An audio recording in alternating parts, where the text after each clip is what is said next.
저기 괜찮으세요? 병원에 가야 하는 거 아닌가요? 여기 지하철역에서 머리를 감싸고 고통스러워하는 외국인에게 한국 남성이 다가와 말을 거는데요. 왜 이 외국인은 한국에 오게 된 걸까요? 오늘의 사연을 소개합니다. 안녕하세요.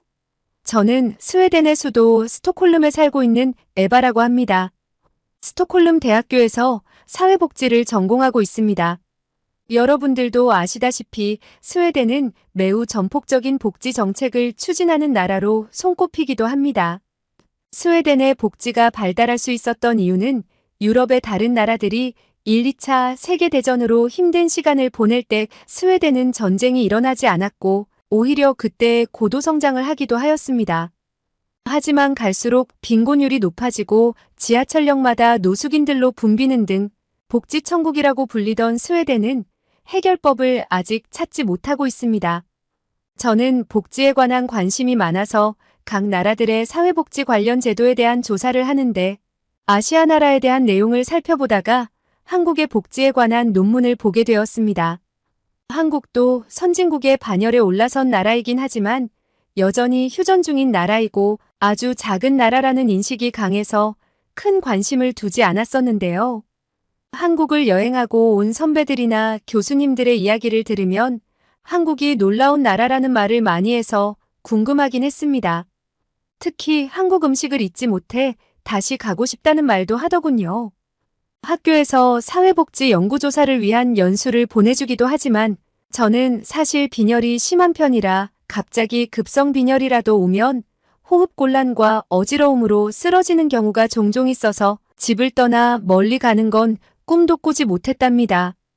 이번에 한국 복지에 대한 조사와 관광을 포함한 일정이 잡혀서 갈 수 있는 입장이긴 했지만 저의 몸 상태가 나빠지기라도 하면 위험해질 수도 있어서 고민이 많았습니다. 하지만 동기들에 대한 믿음과 한국의 의료 수준을 믿고 같이 한국으로 가기로 결정을 하였습니다. 저는 각 나라의 복지제도뿐만 아니라 시민의식과 전통문화 등에도 관심이 많아서 이번에 한국을 방문하면 저의 궁금증을 모두 해소하고 돌아오고 싶었어요. 저의 동기인 안나는 한국의 한 대학교에 교환학생으로 가 있는 친구가 있다며 한국에 오면 본인이 안내를 책임지겠다고 했답니다. 한국으로 가는 비행기를 타고 우리 3명은 들뜬 마음으로 여행에 관한 이야기꽃을 피웠는데요. 저는 이렇게 멀리 떠나는 여행은 처음이었고 가까운 유럽에만 몇 군데 가본 게 달아서 별로 할 이야기가 없었습니다. 하지만 안나는 정말 많은 나라를 여행해 본 친구였죠. 안나는 한국도 2번째 방문을 하는 것이고 중국과 일본도 가봤다고 했습니다. 중국은 친구들과 다녀왔었고 일본은 자기 동생이 일본 애니메이션에 푹 빠져있는 덕후라서 같이 다녀온 적이 있다고 했어요. 저는 중국 여행이 궁금해서 안나에게 물어봤습니다. 중국 여행은 어땠어? 중국은 잘 사는 나라라고 알고 있는데 살기 좋은 나라였어? 중국인들의 시민의식 수준은 어땠어? 저의 물음에 안나는 잠시 생각에 잠기더니 대답을 해주었습니다. 중국은 내 생각대로 굉장히 잘 사는 나라임에는 틀림없었어. 중국은 땅이 워낙 크니까 내가 다 가보진 못했지만 내가 가본 상하이는 최신식의 시스템이 잘 갖춰진 도시였어. 하지만 들은 얘기로는 대도시의 모습만 그럴 뿐 대부분의 지역은 많이 낙후되어 있다는 말도 있더라고. 나는 그런 보여지는 모습이 중요하다고 생각하지는 않아. 중국의 대도시에 가면 최첨단 시설이 엄청 많이 설치되어 있는데 그걸 사용하는 사람은 거의 없어. 중국은 보여주기식의 쓸데없는 시설들이 많은데 그런 걸 설치할 돈으로 낙후된 도시들을 정비하는 게 더 나을 텐데 말이야. 그리고 무엇보다도 중국인들의 이기적이고 무관심한 태도에 실망을 많이 했어. 중국 여행 갔을 때 신고 다니던 샌들의 끈이 떨어져서 넘어진 적이 있는데 주변에 그렇게 사람이 많았는데도 넘어진 나를 일으켜 세워주는 사람이 없는 거야. 너무 서러워서 눈물이 날 정도였어. 난 내가 외국인이라서 나에게만 유독 도움을 주지 않는 건가 하는 생각을 했었지만 그게 아니었어. 얼마 전 중국 관련 동영상을 보고 큰 충격을 받았거든. 2살짜리 아이가 차 바퀴에 치이는 사고가 있었는데 여러 사람이 그 길을 지나가면서도 보기만 할 뿐 나서서 아이를 구하는 사람이 없었던 거야. 한참 지나서야 한 아주머니에게 발견이 된 아이는 병원에 옮겨질 수가 있었어. 또 다른 이야기도 있는데 수박을 산더미처럼 쌓은 트럭이 전복되면서 운전자가 차에 갇히게 됐었대. 그걸 본 사람들은 운전자를 구할 생각은 하지 않고 바닥에 널브러진 수박을 줍기에 바빴다는 거야. 결국 운전자는 숨을 거두게 되었대. 이런 모습들을 보고 나는 중국에 대한 실망을 하지 않을 수가 없었지. 중국은 남을 돕는 거에 인색한데 이게 그들의 문화라고 했어. 괜히 남의 일에 관여해서 오히려 자신이 난처한 상황에 빠지는 경우를 겪고 싶지가 않은 거지. 저는 안나의 이야기를 듣고 아시아의 나라들에 대한 선입견이 생겼습니다.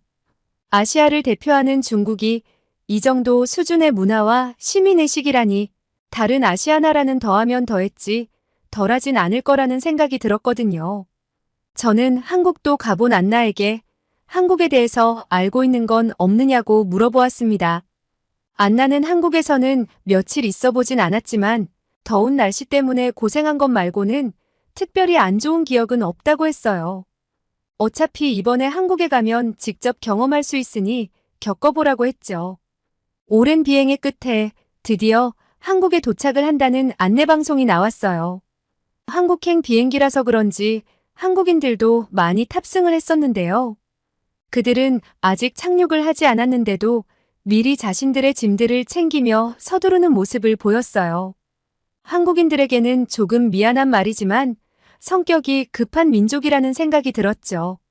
그런 와중에 위쪽에 짐을 내리기 버거워하는 사람을 도와주거나 옆자리에 앉은 사람에게 불편하지 않게 조심해서 움직이는 모습들을 보면서 배려심이 깊다는 생각도 하게 되었습니다. 우리는 인천공항에 내려 입국 절차를 마치고 마중 나온 안나의 친구인 제인을 만났습니다. 제인은 우리에게 이렇게 말을 했어요. 스웨덴이 아닌 한국에서 우리나라 사람을 만나니까 정말 반갑다. 인천공항에 오니까 소감이 어때? 난 처음 인천공항에 왔을 때 정말 놀랐거든. 태어나서 이렇게 깨끗하고 시설 좋은 공항은 처음이었거든. 인천공항은 세계의 공항 순위 3위라고 들었는데 솔직히 난 1등이라고 생각해. 사실 우중충하고 조명도 어두운 스웨덴의 스톡홀름 공항보다 훨씬 좋아. 화장실도 스톡홀름 공항과 비교도 안 되게 깨끗한데 호텔의 화장실보다도 시설이 더 좋아. 잠을 잘 수 있는 공간도 따로 마련이 되어 있고 식당이나 편의시설이 잘 갖춰져 있거든. 인천공항에 따로 시간을 내서 놀러 오고 싶을 정도라니까. 그리고 가장 좋았던 점은 공항버스와 지하철이 너무 편리하게 잘 되어 있어서 목적지까지 편하게 이동할 수가 있다는 거야. 오늘 지하철을 타고 이동할 건데 놀랄 준비는 됐지? 제인의 말을 들으면서 인천공항을 빠져나와 지하철을 타러 갔습니다. 예전에 각 나라의 교통복지에 관한 조사에서 서울 지하철이 상당히 높은 점수를 받아 상위에 랭크된 것을 본 적이 있는데 직접 타볼 수 있다니 흥분되었습니다. 스웨덴의 스톡홀름의 지하철도 상당히 시설이 좋은 편입니다. 스웨덴을 방문한 관광객들이 꼭 들르는 명소이기도 하죠.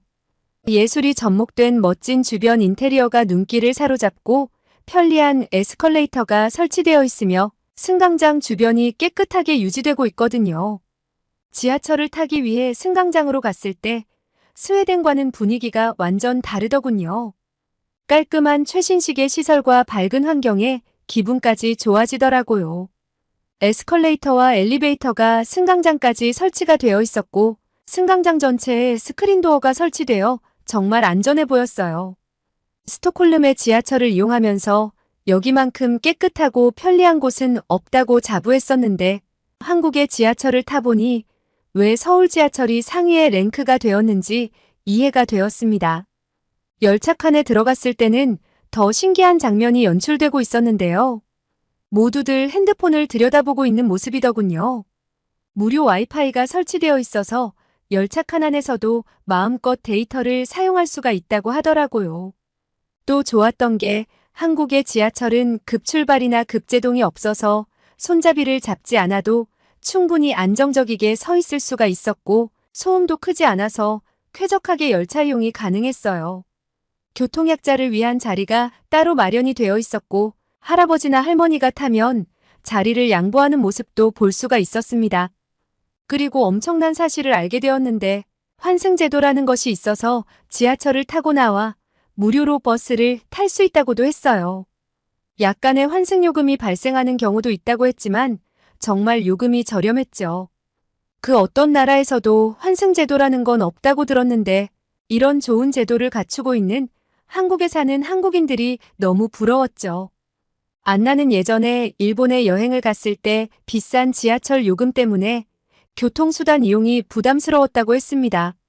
일본의 지하철은 민영화로 인해 비싼 편인데 그나마 한 회사의 지하철만 타고 다닌다면 조금은 낫다고 했어요. 안나는 일본에서 택시를 한번 탔다가 요금 폭탄을 맞아서 엄청 황당했던 경험도 있다고 했습니다. 우리는 여의도 한강공원에 가기 위해 여의나루역에 내렸습니다. 한국에서 교환학생으로 학교를 다니고 있는 제인이 꼭 와봐야 하는 곳이라고 해서 오게 된 거였죠. 서울의 유명한 공원으로 아름다운 경치를 볼 수가 있고 산책로와 자전거도로도 잘 되어 있어서 가족끼리, 연인끼리, 친구끼리 많이 온다고 했습니다. 특히 밤이 되면 멋진 야경을 감상할 수도 있어서 늦은 시간에도 사람들이 많이 있다고 했어요. 제인이 이렇게 칭찬을 할 정도의 공원은 어떤 모습일지 기대를 안고 지하철역에서 나오고 있었습니다. 그런데 그때 예기치 못한 일이 벌어진 겁니다. 빈혈이 심했던 저는 걷다가 순간적으로 어지럼증이 느껴졌어요. 심한 건 아니었지만 더 이상 걷기는 힘들 정도로 갑자기 힘이 쭉 빠졌죠. 동기들은 걱정을 하면서 주저앉은 저를 부축하였습니다. 그때 어디선가 대학생 정도로 보이는 한국인 남성이 다가오더니 저희에게 말을 걸었어요. 외국인 여자들이 길바닥에 주저앉아 있는 것이 걱정이 되었는지 도움이 필요하냐고 하더군요. 다행히 영어도 아주 잘하는 분이셨어요. 저는 말할 힘조차 없어서 쪼그리고 앉아 있었고 저의 상태를 잘 알고 있는 안나가 빈혈이 심해서 그렇다는 말을 했어요. 그러나 중에 저희 쪽으로 아주머니 한 분이 오시더니 괜찮냐고 물어보셨어요. 그러면서 이거라도 마셔보라면서 생수를 건네주셨어요. 저희도 물은 있다고 감사를 표하고 사양을 했습니다. 진심으로 걱정하는 표정이었죠. 어떤 분은 의자를 가리키며 저쪽에 앉으라는 안내도 해주셨고 저희의 모습을 본 사람들은 하나같이 그냥 지나치지 않았어요. 지하철을 타는 사람이 많지 않은 시간대였는데도 불구하고 많은 사람들이 걱정을 해주었습니다. 한국말로 대부분 말씀을 해주셔서 뭐라고 하신 건지 정확하게 알 수는 없었지만 걱정스런 표정과 제스처가 말이 통하지 않아도 대충 알아들을 수가 있었죠. 저는 이런 한국인들의 모습을 보면서 이상한 감정이 들었습니다. 왜 생판 모르는 남에게 이렇게 호의를 베풀까 하고요. 사실 제가 사는 스웨덴도 그렇고 대부분의 유럽 사람들은 대체로 친절하긴 하지만 알지도 못한 사람에게 걱정을 해주거나 호의를 베풀진 않아요. 그런 행동은 오히려 무언가를 바라고 하는 행동이라고 생각하죠. 처음에 저희에게 말을 걸었던 남자 대학생은 한참을 가지 않고 저희와 있어 주었는데 저는 어지럼증이 가라앉고 상태가 괜찮아지자 정말 궁금해서 물어보았어요. 한국인들은 원래 이렇게 다 남에게 관심이 많나요? 그 남학생은 저의 물음이 좀 재밌었는지 웃으면서 대답했죠. 관심이 많다기보다 뭔가 문제가 생긴 것 같아서 도움을 주고 싶었을 뿐이에요. 한국 사람들은 어려움에 처한 사람을 보면 그냥 지나치지 않아요. 그게 당연한 도리라고 생각한답니다. 불편했다면 죄송합니다. 저는 사과를 받으려고 한 게 아니었는데 오히려 미안하다는 말을 해서 당황스러웠어요. 그 남학생은 저와 나이가 비슷해 보였는데 호감형이었고 한국 남자가 이렇게 매력적이라는 걸 처음 알게 되었어요. 외모도 외모지만 자상한 모습에 동기들 모두 관심을 보이는 모습이었죠. 그렇게 한바탕 저의 어지럼증 때문에 시간을 지체하다가 기력을 차리고 공원 쪽으로 갔습니다. 처음 서울에 왔을 때의 느낌은 깨끗하다라는 것이었어요. 그리고 도시와 자연이 이렇게 잘 조화를 이루는 곳은 본 적이 없었죠. 길에서 담배를 피우는 사람도 없었고, 피크닉을 할 수 있는 충분한 공간과 아이들이 안전하게 뛰어놀 수 있는 공원이었어요. 자전거를 탈 수 있는 길이 잘 조성되어 있었고, 각종 편의시설이 잘 갖춰져 있었어요. 편의점에서 라면을 사서 먹는 사람들이 많았는데, 맛있어 보여서 군침을 흘리고 있었더니, 그걸 본 제인이 이 근처에 여러 번 가본 적 있는 맛있는 칼국수 식당이 있다며 데리고 가주었어요. 칼국수는 밀가루 반죽을 칼로 잘라 만든 국수라고 했고, 고기나 조개를 육수로 내서 끓여 나오는 면 종류라고 했어요. 평소에 스파게티를 좋아하긴 하지만 칼국수는 또 어떤 맛일지 너무 궁금했죠. 메뉴판에는 수제비라고 하는 것도 있었는데, 제인의 말로는 국물은 같고 들어가는 면의 종류에 따라 이름이 다르다고 했어요. 저는 음식의 이름이 독특해서 기억에 더 남을 것 같다는 생각이 들었답니다. 드디어 주문한 칼국수가 나왔어요. 뽀얀 국물에 면이 담겨져 있고 그 위에 호박과 쪽파 같은 채소와 김가루와 깨가 뿌려져 있었어요. 제가 주문한 칼국수는 멸치 육수를 내서 만든 것이라고 했는데 어떤 맛일지 정말 궁금했습니다. 제이는 먼저 국물을 먹어보라고 했어요. 숟가락으로 떠서 먹었는데 스튜나 스프처럼 부드럽고 걸쭉한 국물이 간간하게 간이 되어 맛있었어요. 칼국수와 함께 김치를 먹었는데 뜨거운 칼국수와 차가운 김치를 같이 먹으니 정말 환상적이었습니다. 한국의 김치는 워낙 유명해서 스웨덴에서도 몇 번 먹어봤기 때문에 낯설지 않았죠. 깍두기라고 하는 김치와 비슷하게 생긴 반찬도 있었는데 양념은 비슷한 것 같았고 좀 더 새콤했고 물아서 그런지 아삭아삭하게 씹히는 맛도 좋았어요. 칼국수와 같이 주문한 만두는 왕만두라고 해서 크기가 엄청 컸습니다. 반을 잘라 간장에 찍어 먹었더니 고기의 육즙과 야채의 맛이 어우러져서 정말 맛있었습니다. 왜 한국을 여행하고 온 사람들이 한국 음식을 못 잊는다고 하는지 알 것 같았어요. 제이는 한국에서 먹었던 음식 중에 가장 좋아하는 것이 칼국수고 떡볶이와 김밥, 삼겹살도 정말 맛있어서 좋아한다고 했어요. 저희는 즐겁게 식사를 마치고 숙소로 왔습니다.